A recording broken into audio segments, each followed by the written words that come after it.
डेंट्रीन rain forest Australia का एक पुराना और खतरनाक जंगल है जो क्वींसलैंड के उत्तर में स्थित है। यह दुनिया के सबसे पुराने वर्षावनों में से एक है जिसकी उम्र लगभग 18 करोड़ साल बताई जाती है। डेंट्रीन रेन फॉरेस्ट को खतरनाक बनाने वाले कारण: 1. जहरीले और जानलेवा प्राणी। बॉक्स जेलीफिश यह दुनिया के सबसे जहरीले प्राणियों में से एक है।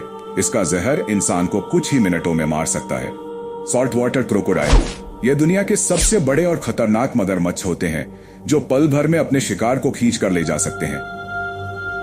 स्टाइडर सोबरी यह एक खतरनाक और बड़ा पक्षी है जो अगर गुस्से में आ जाए तो अपने मजबूत पंजों से इंसान तक को मार सकता है।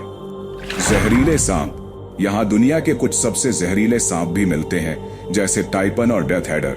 डेंट्रीन रेन फॉरेस्ट की गहराइयों में कदम रखना ऐसा है जैसे अपनी मौत को खुद बुलावा देना। यहाँ हर मोड़ पर खतरा घात लगाए बैठा है।